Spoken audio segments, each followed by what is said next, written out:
Halo sahabat, salam jumpa, salam sehat.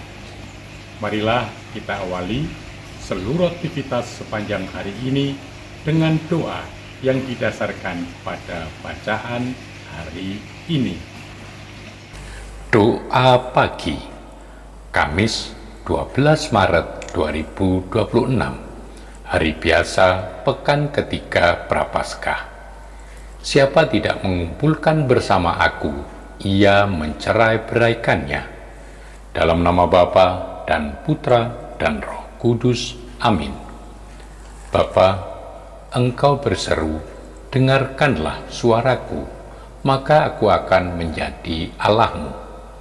Maksud seruanmu ini agar manusia bertobat, mendengarkan Tuhan dan melakukan perintahnya secara jujur. Itu satu-satunya jalan keselamatan. Dengan demikian, engkau akan kembali berkenan kepada umatmu. Seruan perjanjian lama ini juga seruan perjanjian baru. Bertobatlah, karena kerajaan Allah sudah dekat. Inilah waktu yang berkenan, inilah hari keselamatan. Seruan ini diperjelas oleh ajaran gereja lewat konsili dengan ketetapan-ketetapannya yang menuntut pembaruan dari dalam. Dan semua ini menggema dalam hati nurani orang, umat dan bangsa kalau mereka mau mendengarkan suaramu.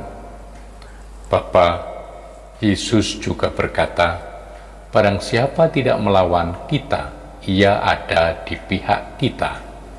Orang harus bersama Yesus, sebab di luar Yesus tidak ada tempat berpijak.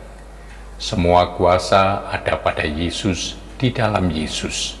Di luar Dia, semua perlawanan sia-sia, hanya mencerai-beraikan. Di antara lawan Yesus ada pengumpulan semu, seperti setan yang melawanmu. Mereka tak punya dasar kesatuan kecuali melawan Allah, ketat dengan paksaan, ketakutan antar mereka sendiri, gentar. Yesus mengusir setan dengan kuasamu. Para musuhnya tidak mau mengakui hal itu karena mereka merasa konsekuensinya, takut bahwa kerajaan Allah sudah dekat dan justru Yesus dirasa sebagai pusat kerajaan Allah itu. Masih ada yang mau juga meminta tanda karena tidak percaya. Dan karena tidak mau percaya, tanda pengusiran setan dengan kuasa dikatakan berasal dari Beelzebul, penghulu setan. Orang tidak mau percaya, mencari-cari alasan aneh untuk membebaskan dirinya supaya tidak usah memilih, malah menentukan sikap. Bapa, Yesus menempatkan diri sebagai tanda yang diperbantahkan dan orang tidak dapat melewatkan Dia. Ia harus menentukan pilihannya, pro atau kontra Yesus.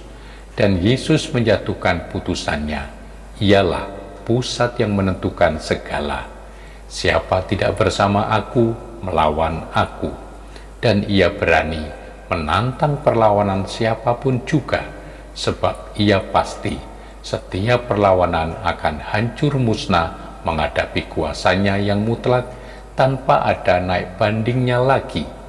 Sebaliknya, barang siapa membiarkan Yesus serta murid-muridnya, ia sudah menghargai itu sebagai berpihak kepadanya. Siapa melawan akan hancur, siapa berpihak kepadanya akan diterima sebagai kawan dalam perjuangan menyongsong kedatangan kerajaan Allah. Bapa Maha Setia, semoga kami Kau beri sabda kesetiaan. Buatlah kami terbuka dan rendah hati, sehingga berani untuk menjawab dengan hati jujur dan tulus ikhlas. Demi Yesus Kristus Putramu, Tuhan dan pengantara kami, kini dan selama-lamanya. Amin. Semoga Allah yang Maha Kuasa memberkati saudari-saudara sekalian, Bapa dan Putra dan Roh Kudus.